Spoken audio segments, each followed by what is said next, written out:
de agosto. Vamos a empezar la clase. Ya me estoy dando cuenta que muchos de ustedes se están poniendo el TACTIC, o sea, la transcripción íntegra de todo lo que voy diciendo yo, ¿no? Lo único que les voy a sugerir, porque todas estas cuestiones tecnológicas son muy buenas, pero nos podemos perder leyendo todo, ¿no? ¿Sí? Entonces yo les sugeriría que en la transcripción vayan resaltando los puntos medulares de la charla. Para que no se vayan confundiendo, para que no vayan leyendo de más, sino traten de ir sacando el extracto, ¿no? Y lo pueden complementar con notas que ustedes ya vayan teniendo de la clase.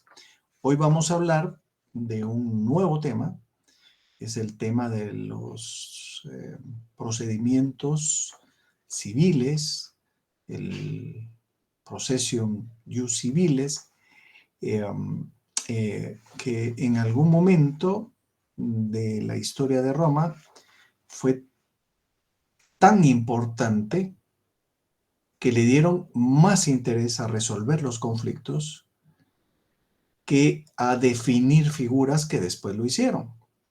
Por ejemplo, figuras como la persona, como el matrimonio, como las obligaciones, como los contratos, los fueron resolviendo mucho después, ¿sí? Y se fueron metiendo en la resolución del conflicto, ¿no? ¿Por qué? Bueno, pues porque el sistema de las actio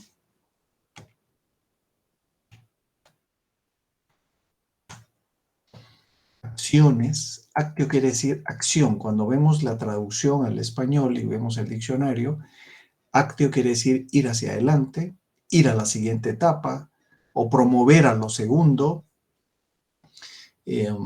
Cuando nosotros estamos actuando en una obra teatral, lo que estamos haciendo es representando una persona o representando una actitud, un personaje que dista mucho de lo que somos nosotros, ¿sí? Eso es lo que pasa cuando estamos actuando, no estamos siendo auténticos.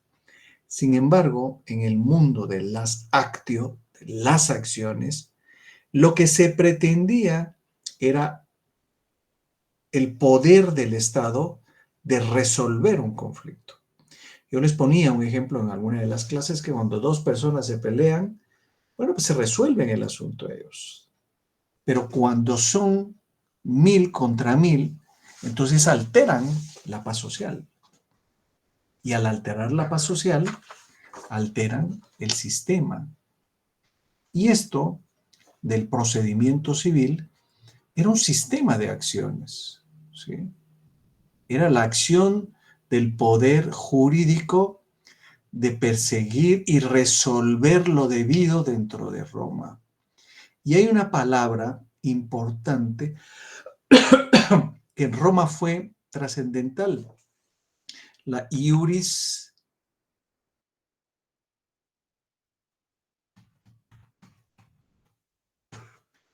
jurisdictio. ¿Qué es la jurisdictio? Bueno, es lo que conocemos como la jurisdicción, es la actividad de los órganos del Estado en formular, aplicar concretas normas jurídicas para resolver un conflicto. Hoy la jurisdicción la encontramos en el artículo 203 constitucional, si no estoy mal, que es el monopolio que tiene la Corte Suprema de Justicia y los distintos tribunales de la nación para administrar justicia, ¿sí? Para administrar la jurisdicción. Eso es en términos prácticos al día de hoy. Gracias, Lorena. Ya la iba a silenciar, pero ya lo hizo usted. Entonces, esta palabra de la jurisdictio, en principio era el poder personal que tenía el magistrado para resolver un conflicto sometido a su conocimiento. A partir del siglo I, en Roma, empieza a estructurarse toda la sistemática como una función no del Estado, sino una función de algunos sujetos con mucha experiencia para resolver conflictos. En ese momento inicial, en ese momento arcaico, existía una moderada o nada participación del Estado en resolver el conflicto, porque no les interesaba que los conflictos entre particulares se manifestaran, ¿ok? Se resolvieran. Y entonces aparece la figura de la legitimación de la violencia privada. ¿Qué era esto de la legitimación de la violencia privada? Bueno, eran todos aquellos modos, formas de resolver conflictos sin que participe el Estado. Las dos personas se ponen de acuerdo, ¿sí? ¿Qué era esto de la defensa privada o la violencia privada? Bueno, era la famosa ley del talión. Tú le volaste un brazo a mi hijo, yo le tengo que volar el brazo a tu hijo. Era mi primogénito, yo tengo que obtener a tu primogénito. ¿Sí? Le lastimaste la cara a una de mis hijas, yo le tengo que lastimar la cara a una de tus hijas. Era la defensa privada, la violencia particular. Esto se dio en los comienzos de Roma. Si ustedes se dan cuenta, Roma en el siglo I, en el siglo II de Roma, en esos momentos, ellos empezaron a desarrollar todo su derecho. Pero la ley del talión viene mucho más atrás, porque era una ley judía que luego fue transmutada a la ley de las 12 tablas, que ya las vimos, ¿sí? Esa ley de las 12 tablas tenía mucha información antigua de Francia y mucha información antigua de los hebreos. Esta primera etapa fue precisamente muy arcaica, muy delimitada para ciertas resoluciones de casos. No fue para todos, fue para ciertos casos, ¿no?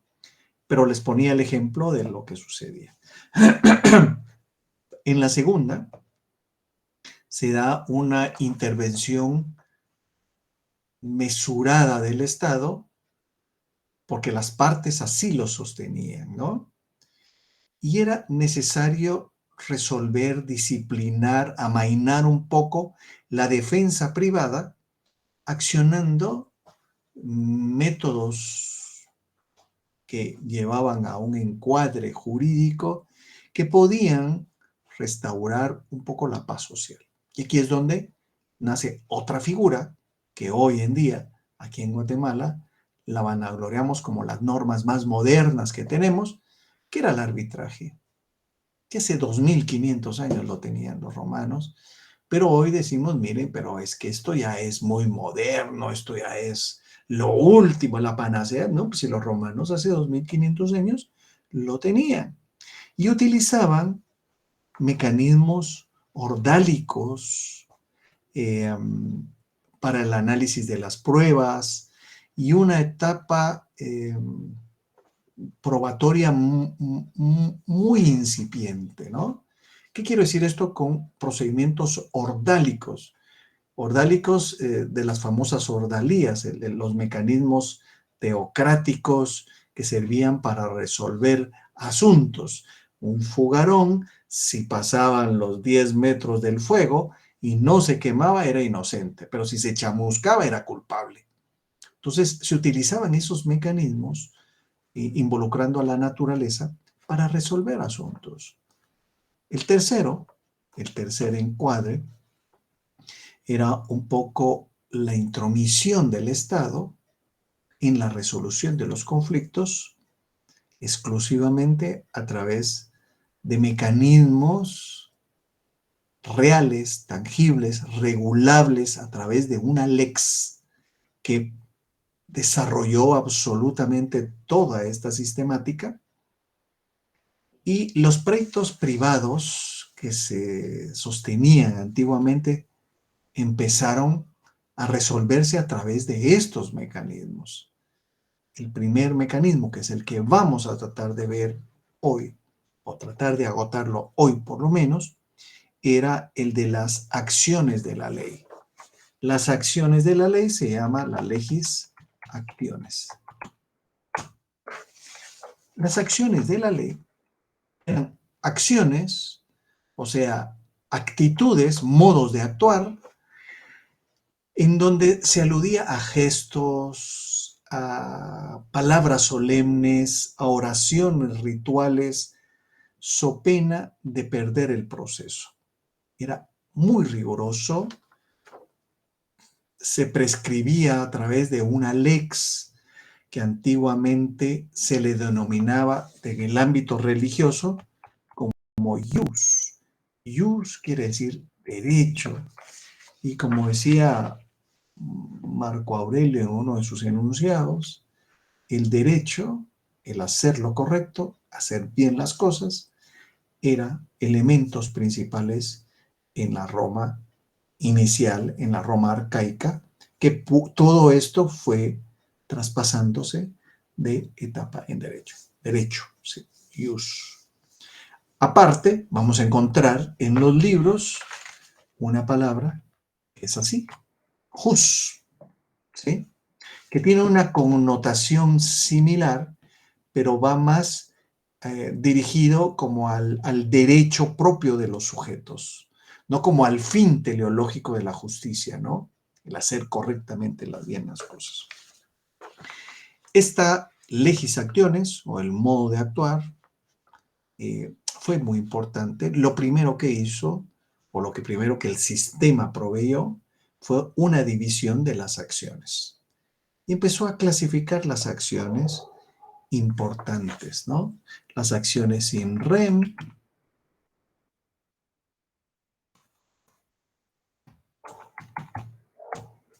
¿qué eran las acciones in rem? Bueno, las acciones in rem eran las que tenían que ver con las cosas materiales, con los derechos reales. Cuando yo hablo de este chuchito, que es mío, estoy asumiendo un ámbito de propiedad. ¿Ven cómo ustedes, los romanos, empezaron a delimitar la propiedad privada? ¿Sí? Esto es mío. Es el estuche, mis anteriores, pero es mío. Es una cosa tangible. Sí, son cosas tangibles. Sin embargo, los romanos también no solo se enfrascaron en todas las cosas materiales, sino también en aquellas cosas que son inmateriales, como los derechos de propiedad que tengo yo sobre mi teléfono y los derechos de propiedad que tengo yo sobre mi estuche. ¿Sí? Y fueron más allá todavía. Los derechos intelectuales, aquellos que provenían de hacer algo, de escribir un libro, de lo que hoy conocemos como marcas hoy, pues eso es un derecho real, ¿no? Son intangibles. ¿Por qué? Porque no podemos tocar esa mentalidad con la cual pude haber escrito un libro, por ejemplo. ¿Sí? Aquella creatividad para hacer una marca. ¿Sí? Son intangibles. Pero también los romanos establecieron que habían cosas tangibles, tocables, y cosas intangibles que no podemos tocar. Vean tan avanzados que iban en la mentalidad de estructurar todo el derecho. También clasificaron a las acciones impersonae, que son las acciones personales, son aquellas que tienen que ver con todos los derechos de los sujetos físicos o morales, las sociedades colectivas, y los derechos de crédito. Cuando yo me obligo ante la tarjeta de crédito, soy yo el que me obligo. Cuando yo me obligo ante un banco, soy yo el que me obligo. Pero es que tengo que tener un fiador, sí, pero el principal obligado soy yo. Ese soy yo. Por eso los romanos decían que los derechos crediticios son derechos personales, no, personalísimos. Hoy vemos cómo esa existimatio, el honor de los romanos, se ha ido diluyendo en muchos de los de las personas, no voy a poner los guatemaltecos porque pues, hay excepciones también, de todas las personas, en donde solicitan una tarjeta de crédito, no pagan, sacan otra, utilizan esta para pagar lo otro y se van endeudando y luego se cambian de nombre, se cambian de dirección, esto, y ven ustedes todos estos elementos que dejan muy mal parado el honor de los sujetos, muy mal parado el honor de las personas, porque hoy ya no nos interesa mucho eso, sino nos interesa la tangibilidad, las cosas materiales, el famoso materialismo con el cual vivimos y ese relativismo con el que tocamos esas cosas, esos principios, esos valores que son tan importantes, porque aparte de eso, decía un jurista, un filósofo del derecho, aparte de los principios y valores, los seres humanos no tenemos nada, aunque lo tengamos todo. Qué interesante, ¿no? Aunque tengamos carros, aunque tengamos propiedades, aunque tengamos dinero, pero si no tenemos principios ni valores, no somos nada. A hoy, ese famoso relativismo y materialismo que nos permite pensar, no, pues si yo tengo todo eso, ¿para qué voy a querer valores y principios? Eso no me importa a mí. Yo tengo mi carrazo del año, tengo mi casa en la zona 14, tengo un helicóptero, tengo mi empresa y exprimo a todos y todo eso no me importa. A mí los valores y principios no me importan. Eso es conceptualizaciones un poquito extremistas, ¿no? Yo estoy poniendo ejemplos extremistas, ¿no? Los estoicos se centraban en virtudes, por supuesto. Muy bien, Heidi. ¿Y por qué? Bueno, pues porque todas estas virtudes, estos principios, estos valores, somos los que damos a conocer y somos lo que heredamos a nuestra gente y son lo que nos heredó nuestros antecesores. Mis padres, mis abuelos fueron creados de una forma y yo pretendo crear de esa forma a mis hijas y todo lo que venga después, ¿no? ¿Por qué? Porque nosotros somos producto de nuestro pasado, no lo podemos negar. Y por eso es que son tan importantes ese tipo de elementos propios, ¿no? Pues todo salió por las obligaciones crediticias. Las obligaciones civiles, ¿sí?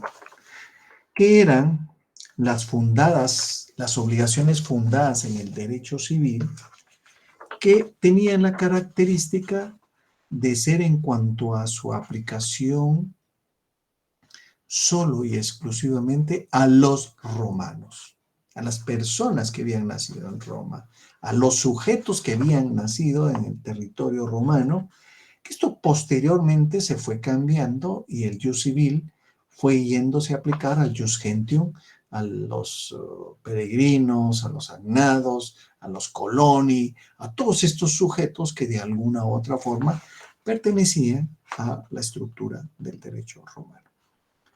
Y luego aparecían las acciones honorarias o pretorianas.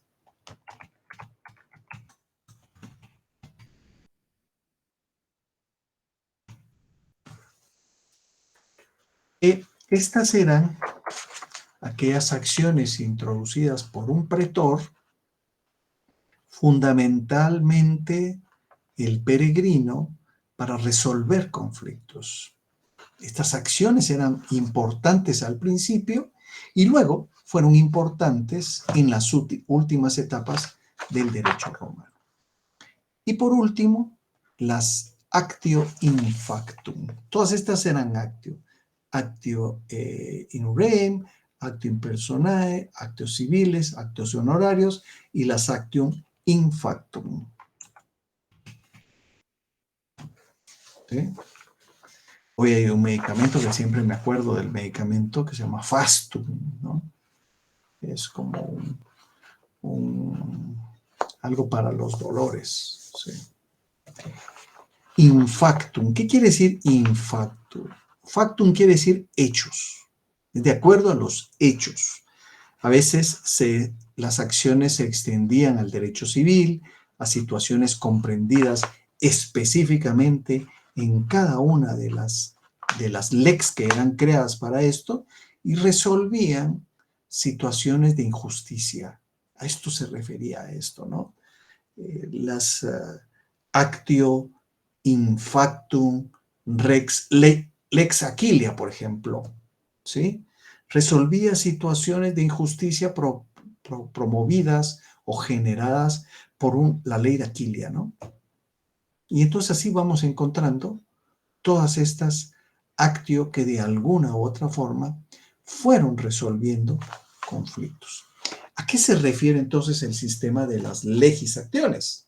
Que es el que estamos hablando, que en principio clasificaron todas las acciones y luego pues entramos a ver qué es un sistema de legisacciones.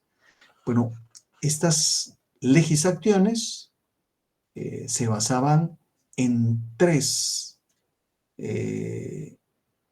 acciones declarativas y dos acciones ejecutivas.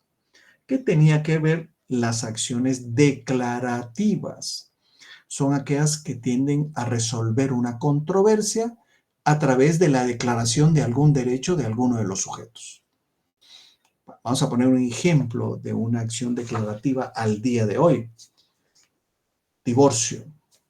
Mire, yo ya no puedo vivir con mi esposa, necesito disolver el vínculo matrimonial porque ya estoy hasta aquí de ella y ella está hasta aquí de mí.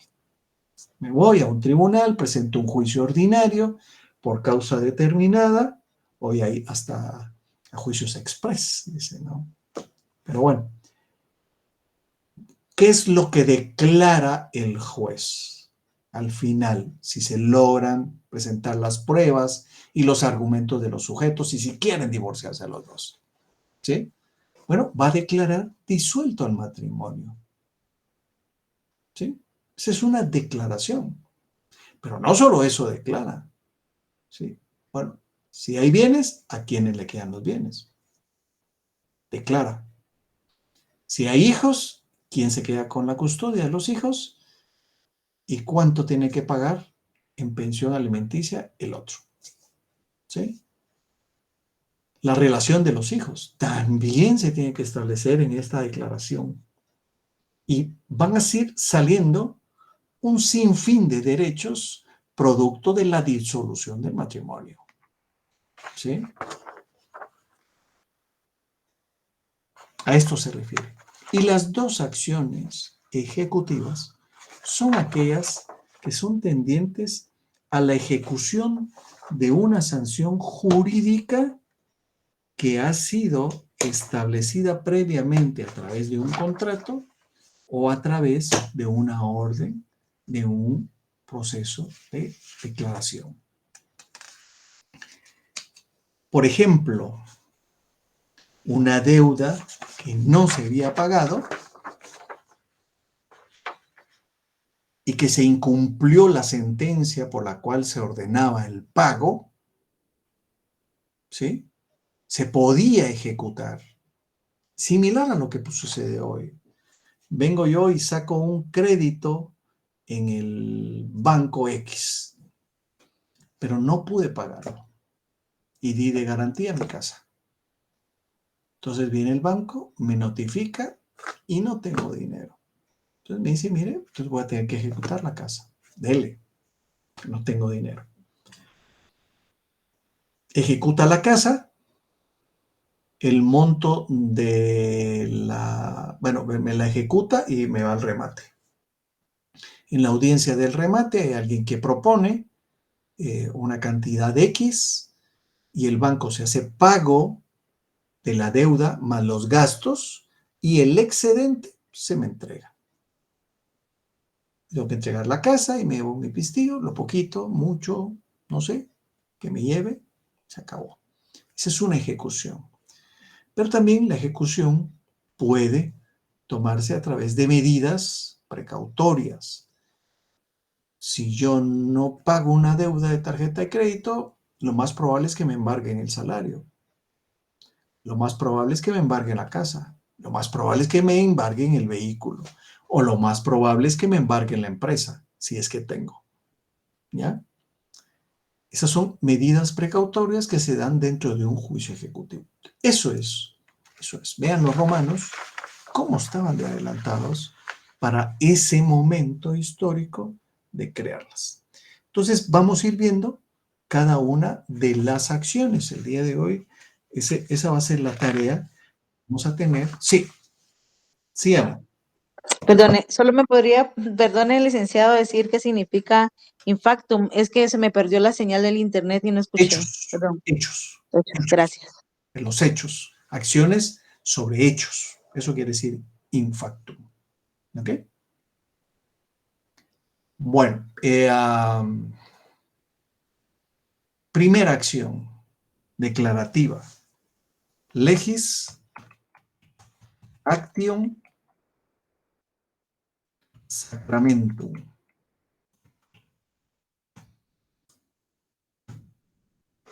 ¿Sí?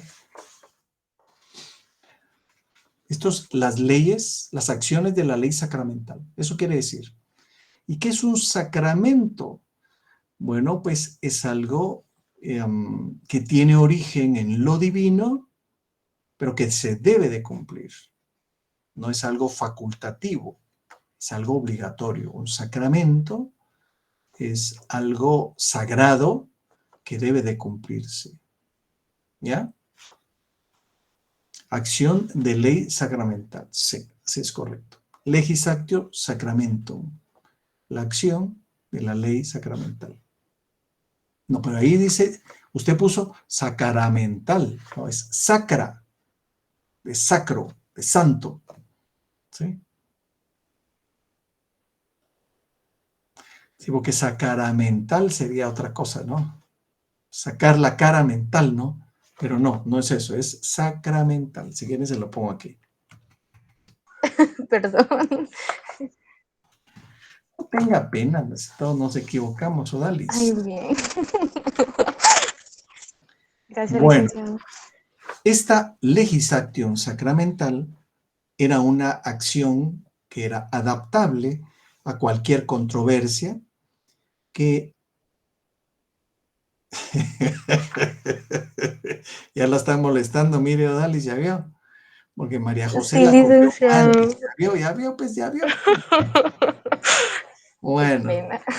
esta legis actio sacramentum era una ley adaptable a cualquier controversia que no se hubiera establecido en una ley o un modo de actuar claramente definido.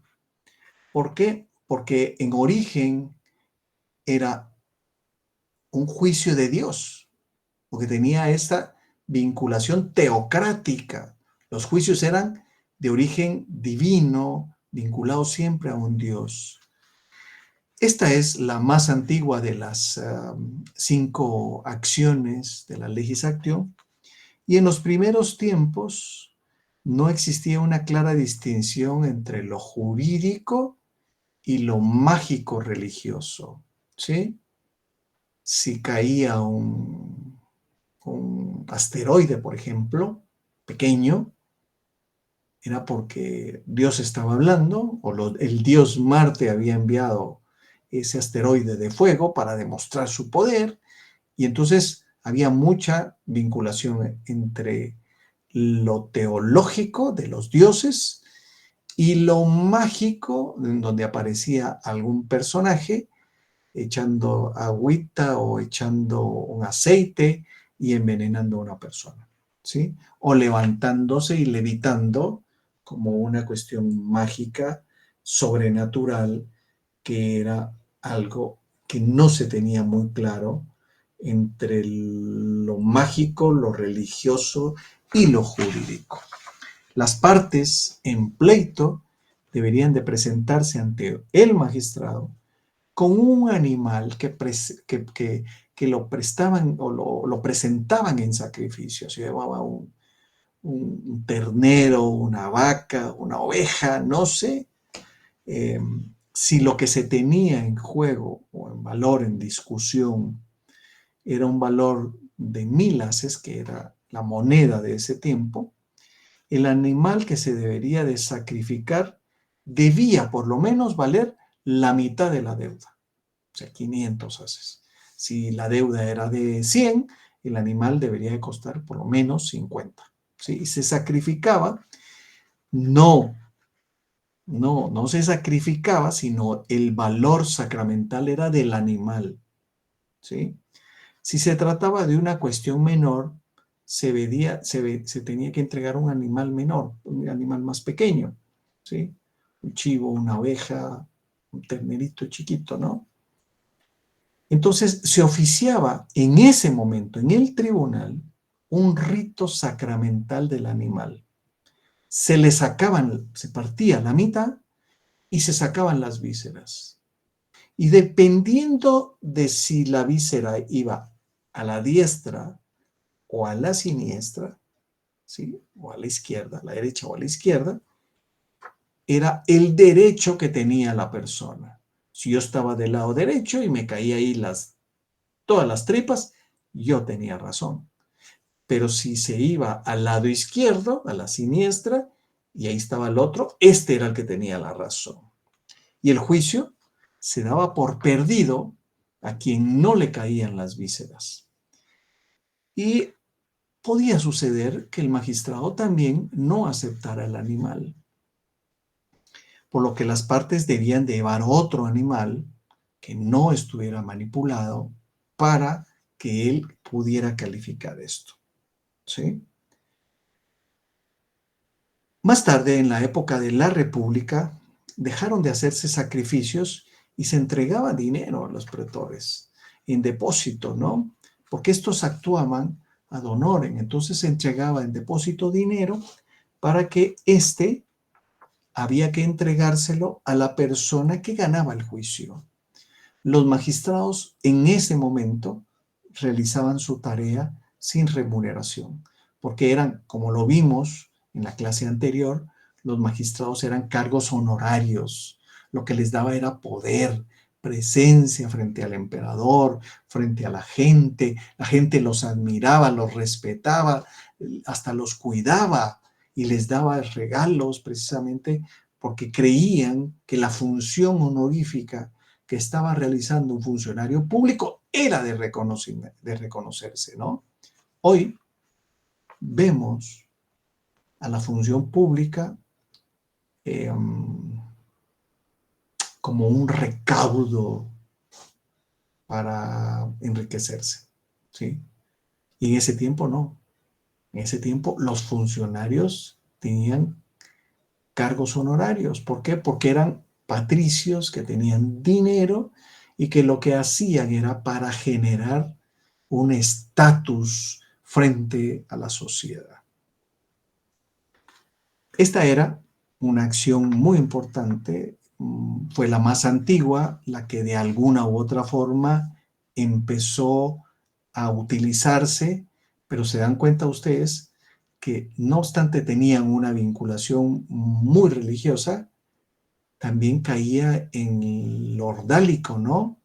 En que era cuestión de naturaleza y no era de raciocinio, de razón para resolver un asunto, porque imagínense que las tripas me cayeran a mí, yo estaba brincando a la felicidad, pero si tenía mala suerte y le caían las tripas al otro y yo teniendo el derecho, pues imagínense cómo se sentiría uno que por unas tripas que cayeron de un lado equivocado, yo tenía que perder el juicio y tenía que pagar. No, era un poquito complicado, ¿no? La segunda acción era la legis actio per iudicis arbitrive postulationen.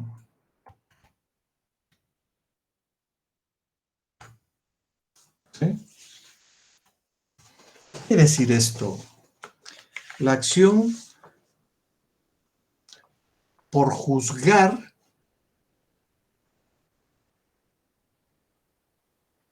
imagínense que le caigan las tripas encima a uno. Pero bueno, esta era una acción que se utilizaba para resolver el derecho a través de un árbitro postulado o nombrado o elegido o delimitado. Esto era, ¿no? Era una acción de la ley por el reclamo de un juez o de un árbitro privado para pronunciarse sobre una cuestión particular. En los primeros tiempos, esto fue utilizado como resolver controversias entre divisiones de bienes o de propiedades, ¿sí? La ley de las 12 tablas, si ustedes se recuerdan, aplicó los créditos originarios por esponcio o por cláusulas específicas, ¿no? Entonces, las partes convocaban a un magistrado dentro de 30 días, cuando se convocaba al magistrado, este debía de nombrar un juez o un árbitro. ¿Cuál era la diferencia entre un juez y un árbitro?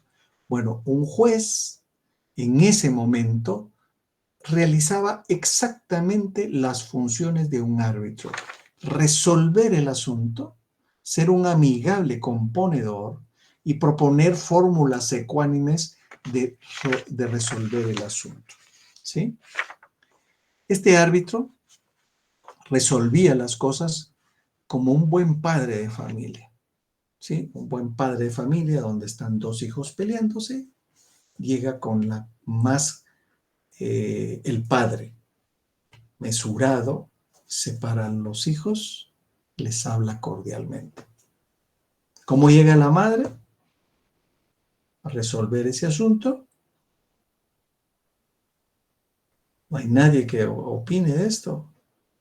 Llega con el instrumento más antiguo y eficaz de la historia moderna, a chancletazos. A chancletazos, Lick. Así es. Esa chancleta evitaría hoy, bueno, tal vez hay algún psicólogo ahí que lleguen al psicólogo, ¿no? Esa chancleta era fabulosa, era, bueno, algunos, yo me recordaba mucho de eso porque yo tengo un hermano que me lleva un año y éramos como gemelos y fregábamos de paleta, pero la chancleta a tiempo solucionaba el asunto. Y tampoco es cierto que el padre llegue apresurado a separarlo, porque eso no es cierto. No, eso no es cierto. Eso ni yo me lo creo. Pero bueno. Mi jefa tiene una reliquia en su casa colgada ¿así? En la sala. Es una paleta tamalera. Ah. Y le puso a esa paleta pintada Justa Razón. ¡Ay, juela! Y me da mucha gracia cuando usted menciona la justa razón. Su papá su mamá debió haber estudiado Derecho Romano, porque ese es el periodo preclásico, el periodo de la justa razón. Justa razón. Qué bueno, ya vio, qué pilas es su mamá, conoce la historia. Muy es mi bien. jefa. Ah, su jefa. De trabajo. Ajá. Yo recuerdo que esta espalda quebró varias paletas pequeñas de la casa. Eso sí, eso sí. De eso me siento muy orgulloso, que quebré varias paletas con la espalda. Pero bueno, este árbitro, este juez resolvía como el buen padre de familia y utilizaba dos figuras, su leal saber y entender. Imagínense, su leal saber y entender. Por eso es que el juez, comparado con el árbitro, tenía que resolver conforme a derecho. El árbitro a su leal saber y entender. Esta es una pequeña diferencia que se estableció en los últimos periodos de las legis actiones, porque al principio era la misma función, pero cuando ya llegamos al último periodo donde se aplica la legis actiones, el árbitro resolvía a su leal saber y entender y el juez resolvía conforme a derecho. La tercera actio declarativa era la legis actio per conditionem. Legis actio per conditionem. Eran las acciones que existen por condición, ¿sí? O las obligaciones, lo que conocemos hoy como las obligaciones condicionadas en el derecho civil. Esta fue introducida para el reclamo de sumas de dinero y de bienes reales o cosas determinadas. Y era diferente con el anterior, que el anterior eran 30 días para convocar al juez. En esta ya eran 10 días y se resolvía exactamente lo mismo, con un juez o con un árbitro. Pero la diferencia era en la reducción de plazos. Si lo comparamos al día de hoy, vamos a encontrar que en el derecho civil hay un juicio ordinario donde los plazos son muy largos y un juicio sumario que se resuelve lo mismo, pero en términos más reducidos, ¿sí? Que podría ser esta más o menos una homologación de diferencia entre juicio ordinario y sumario y entre la legis actio per iudicis arbitrative postulationem frente a la legis actio per conditionem o las acciones por condición. ¿Ok? Y las dos últimas, que esas son las que vamos a terminar de ver, las dos últimas son las acciones ejecutivas. Y aquí encontramos algunas que todavía existen al día de hoy, no la primera, sino la segunda.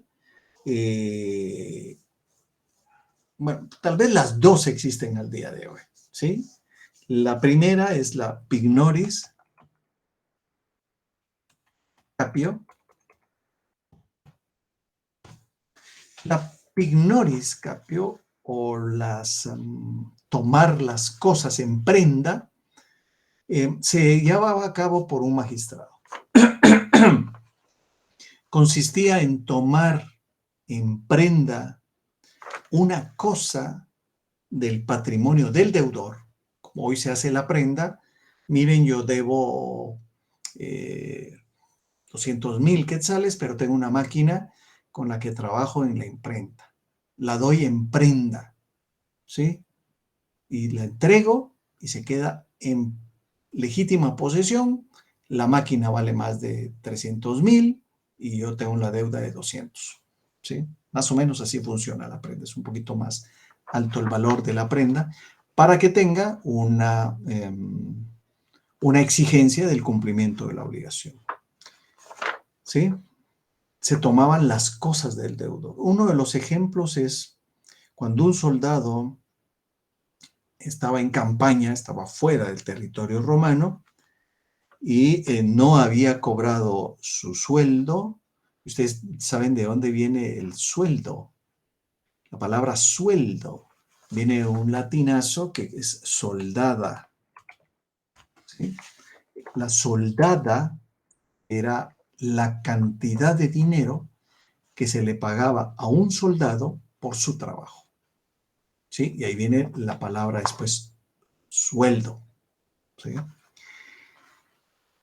Y entonces, como no podía tomarlo, se tomaba en prenda para que él, cuando regresara, saliera del cumplimiento de sus créditos y el resto se le devolviera. También se usó en el sacramentum, por ejemplo, ¿se recuerdan ustedes que estábamos explicando del animal que se daba, ¿no? Y que se daba en sacrificio? En algunos casos, este animal no se sacrificaba, sino solo se daba en prenda para que durante el juicio se resolviera algo y que quien tenía el derecho se le entregara la prenda temporalmente hasta en tanto en cuanto se resolviera la totalidad del proceso. ¿Ok? Y solo una vez resuelto podía ir y tomarlo el bien entregado en prenda. Ya tomarlo no como prenda, sino como propio, ¿sí? Una vez resuelto el asunto. Y la última, actio, era el manus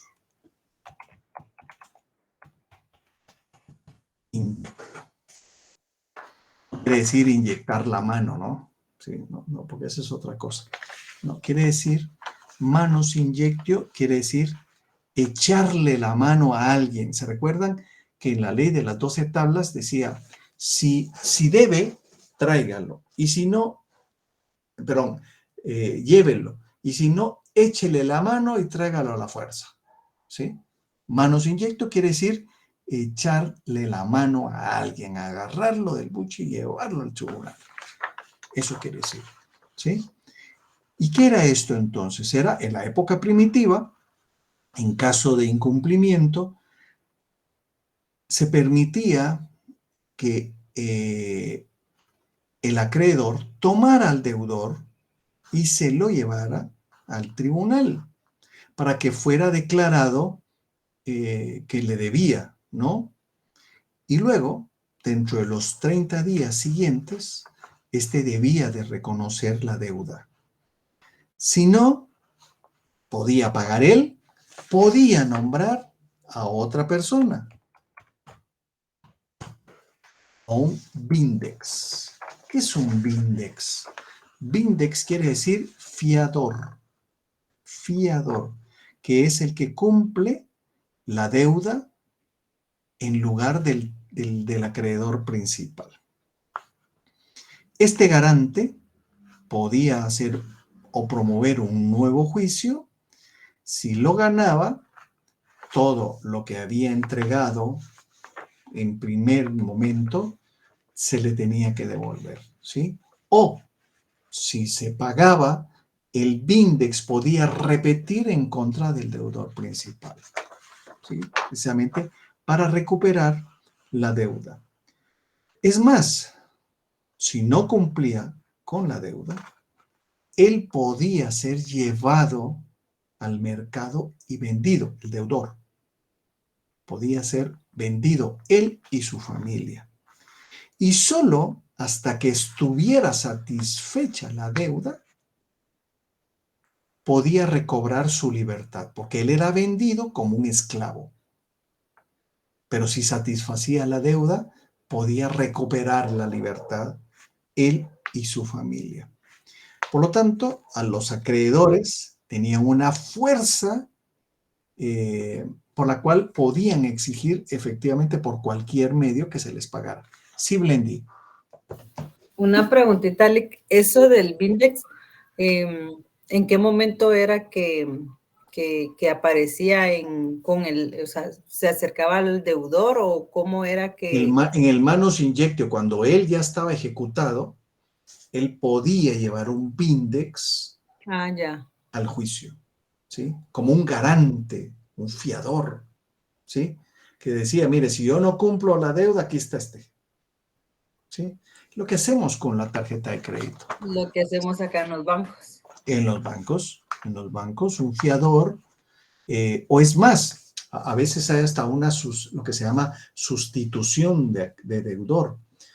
Bueno, si yo tuviera una deuda y viviera mi padre, por ejemplo, y yo no puedo pagar la deuda y mi padre sí tiene una disposición, él, sin ser parte en el asunto, podría llegar al banco y decir, mire, yo voy a pagar la deuda de este bruto. ¿Sí? Y el banco lo recibe y extingue la deuda para mí, ¿sí? Pero yo me quedo vinculado no solo moralmente, sino económicamente con él, ¿sí? Y él, en su calidad de pagador de buena fe, podría, sin contrato, repetir en contra mía el monto de la deuda. Más o menos una cuestión similar es lo que existía en la figura del Vindex. ¿Ok? Ok. Dudas, ¿verdad? Si no estamos cobrando nada, ¿verdad? Deudas muchas. Bueno, eso es parte de lo que hoy vivimos, ¿no? Y no es exclusivo de unos pocos. Yo creo que de muchos de nosotros tenemos deudas, ¿verdad? Dudas, deudas también y dudas. Bueno, dudas. Si no hay dudas, pues yo creo que aquí lo terminamos para que ustedes me prometan que van a ir a estudiar, no que se van a ir a otros lugares, ¿sí? Bueno, no hay dudas. Detengo la grabación.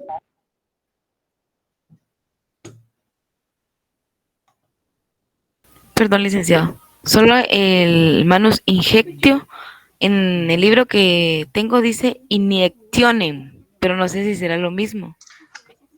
Es cuestión de las traducciones y la utilización de los libros. Vamos a encontrar, pero la figura es la misma. Manus injectionem y manus injectio es exactamente lo mismo. Muchísimas gracias. Vaya pues. Bueno, ¿alguien más? Licenciado, buenas noches, perdón, es solo una consulta. Y Sí. donde habló de la legis actio per iudicis, algo así, ¿usted dijo que solo era árbitro o cómo era la definición de...? No, ahí era una acción por la proposición de un árbitro. Eso es la traducción más o menos del actio, ¿sí? Pero implicaba el nombrar un juez o un árbitro. En la época arcaica, ambos tenían las mismas funciones, resolver el asunto. Ahora, en la última etapa, que era lo que había explicado, los árbitros resolvían en base a su leal saber y entender, mientras que el juez resolvía aplicando el derecho. ¿Ok? Sí, gracias, Lili.